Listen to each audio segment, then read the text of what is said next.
사무엘상 20장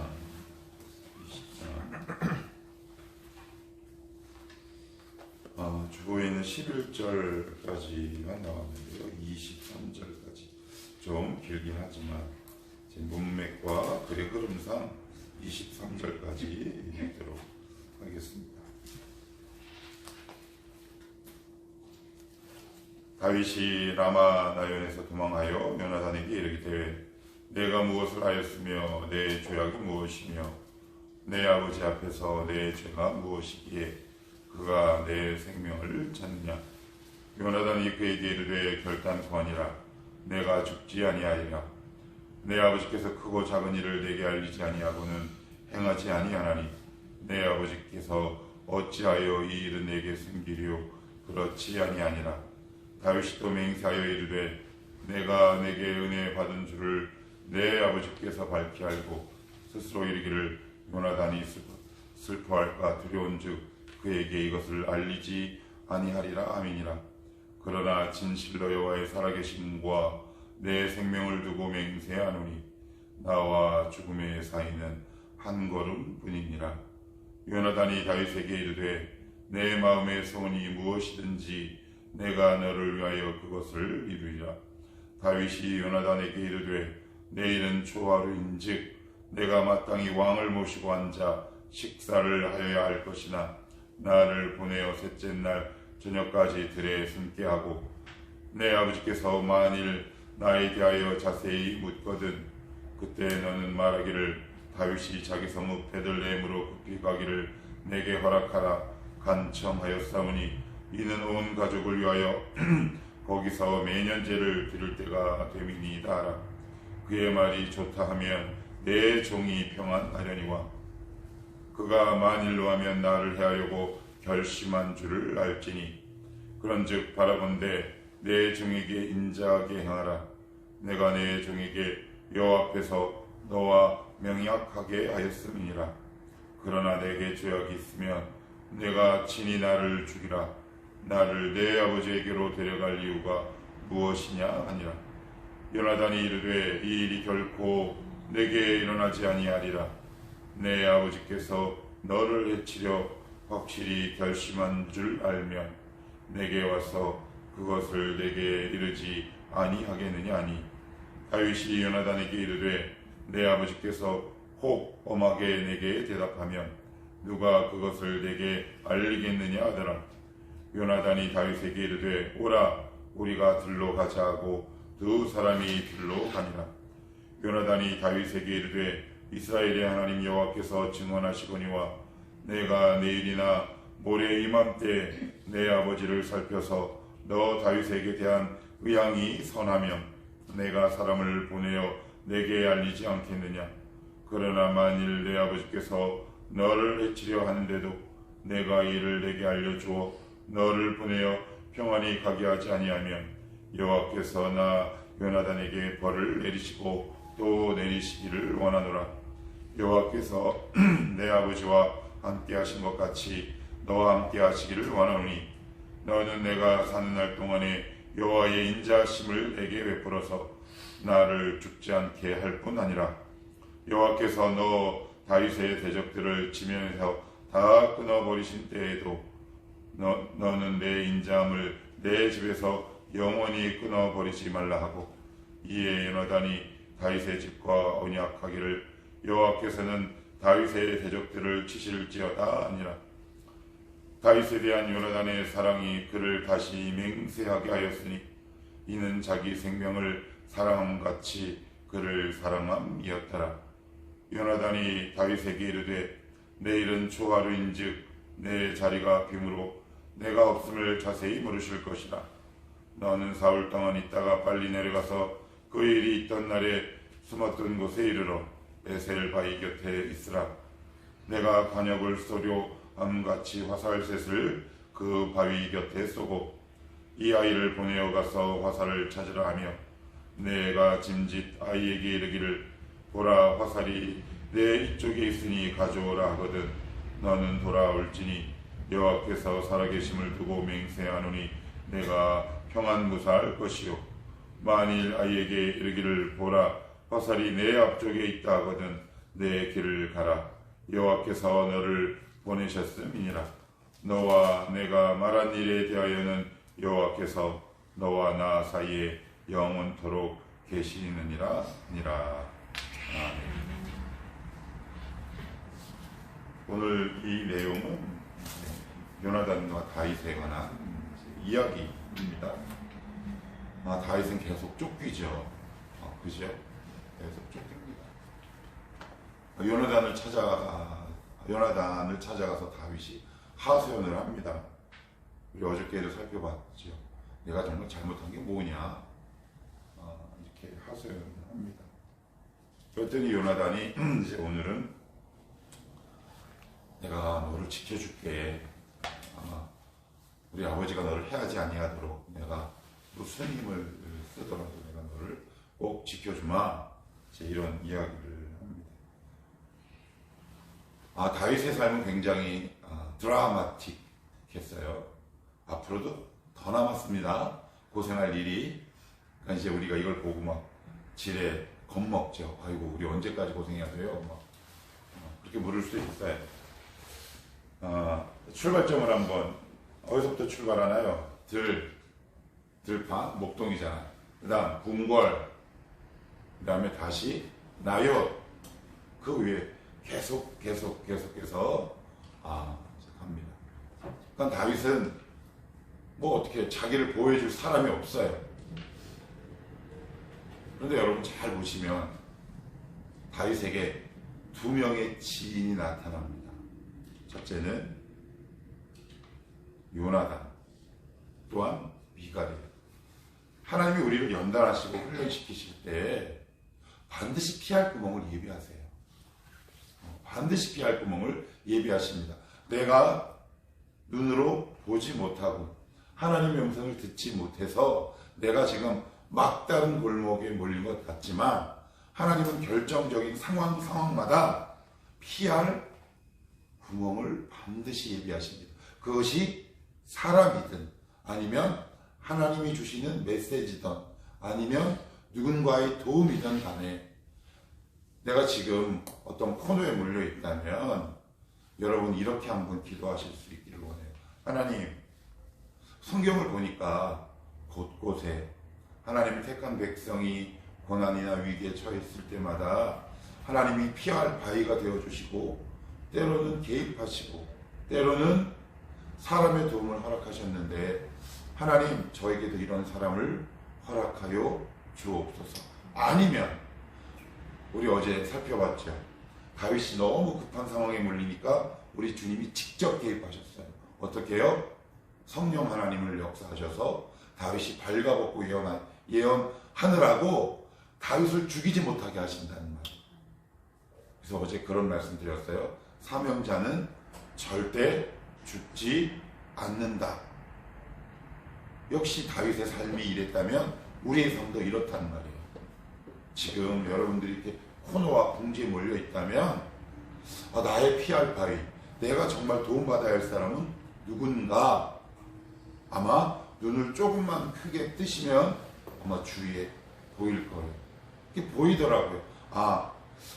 이 상황에 몰렸을 때는 저 사람, 저 상황에 몰렸을 때는 저 사람.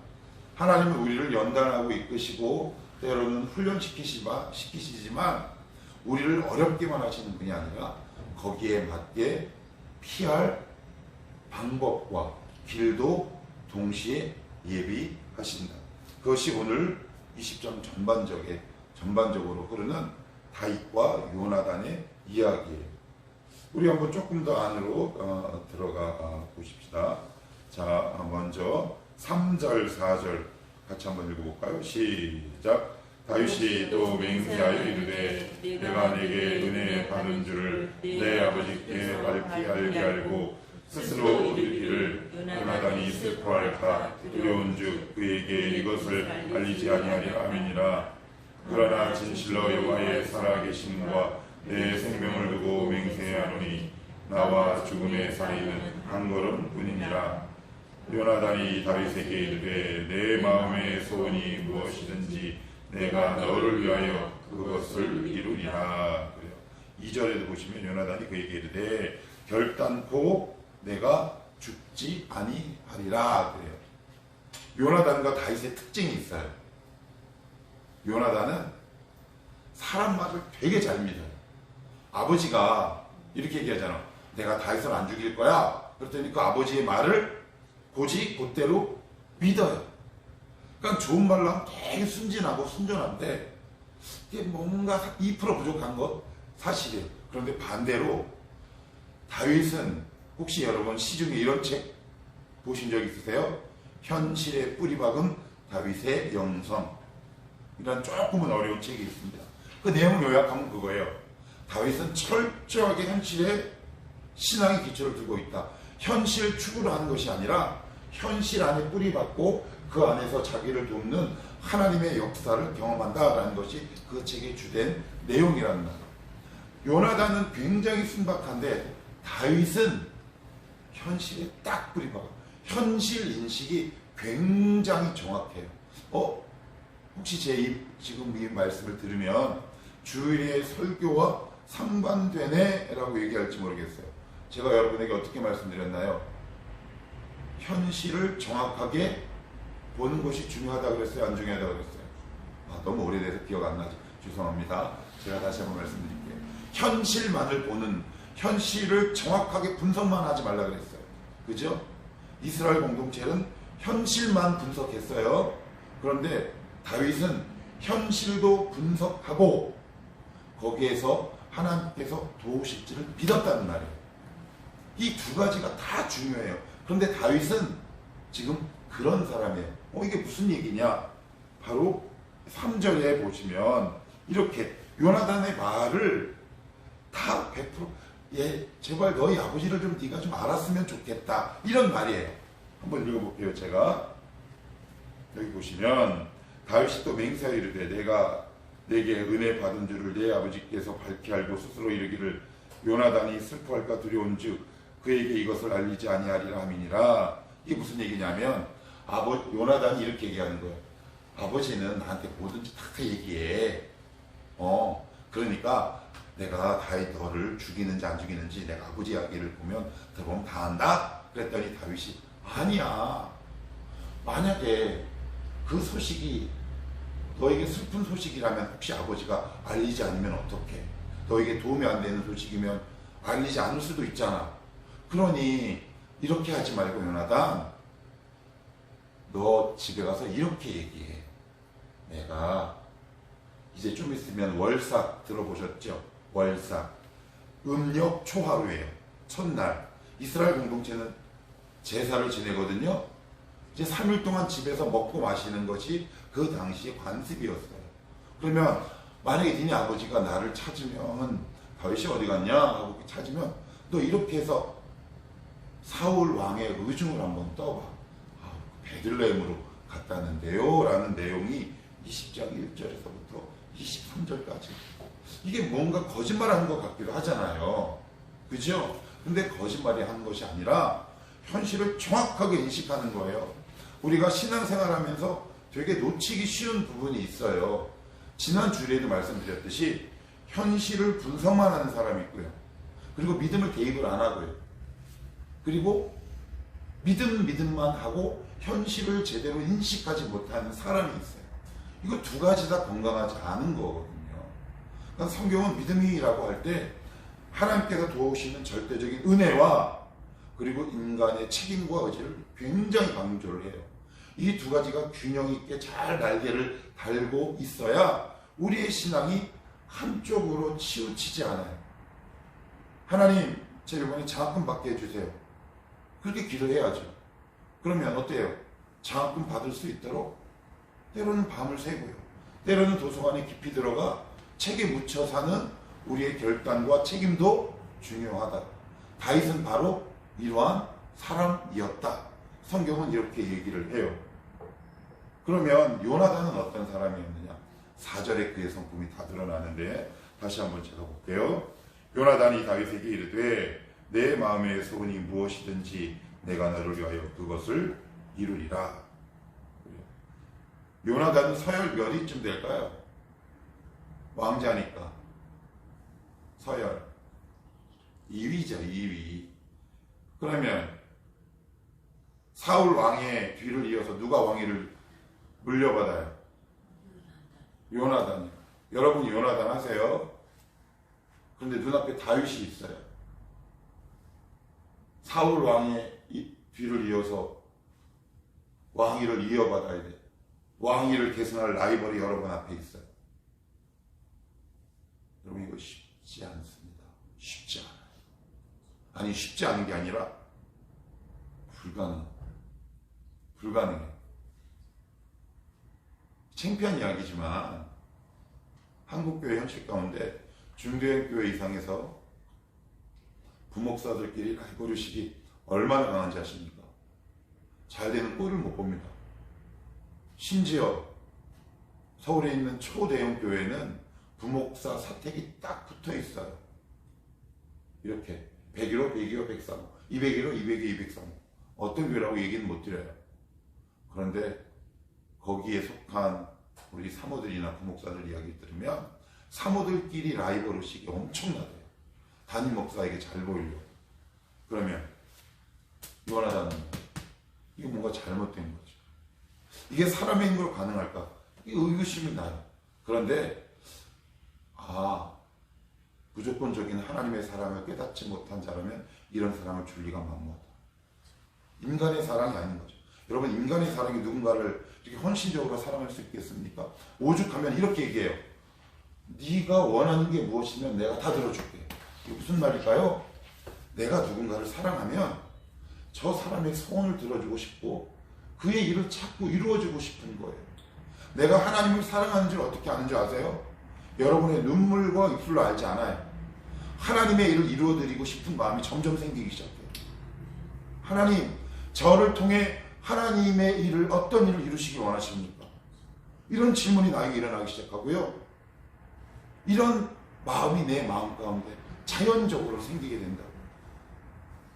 그런데 우리는 쉽게 하나님 사랑한다라고 얘기하죠. 물론 그 고백이 나쁘다라고 얘기는 못해요. 하나님께서 원하시는 바이기도 하지만 근데 정말 내가 하나님을 사랑하는 것이 진짠가 확인하는 방법이 뭐냐면 오늘 4절에 나오는 말씀이에요. 이게 뭐예요? 너 원하는 거 다 얘기해. 무슨 얘기일까요?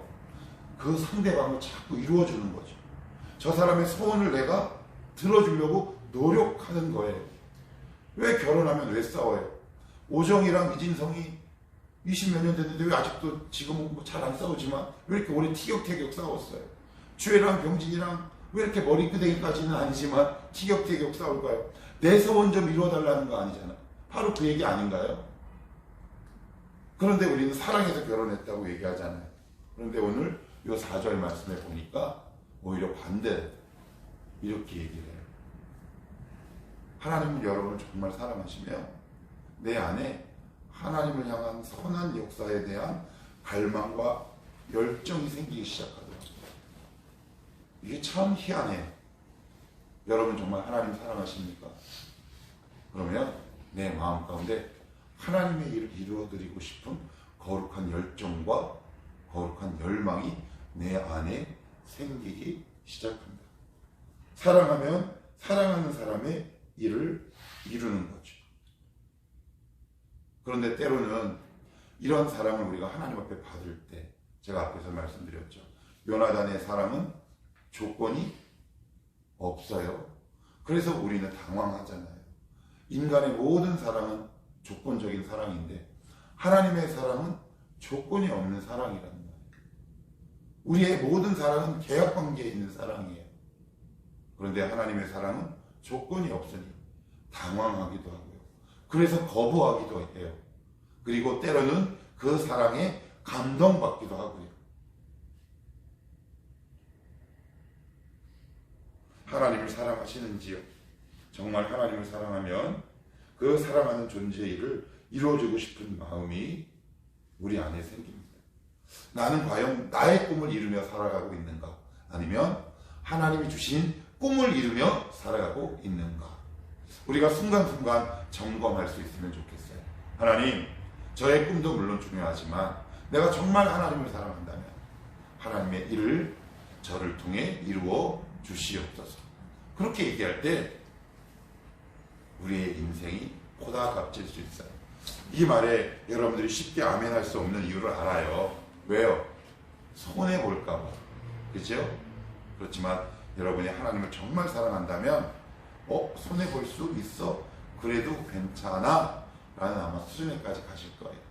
그러니 너무 염려하지 마시고 아멘 안에 마음의 문을 안 닫아 두셔도 좋다. 결론하면 하나님을 사랑하면 하나님의 일을 이루어 드린다. 그것이 바로 성도의 삶이다. 기도합시다. 하나님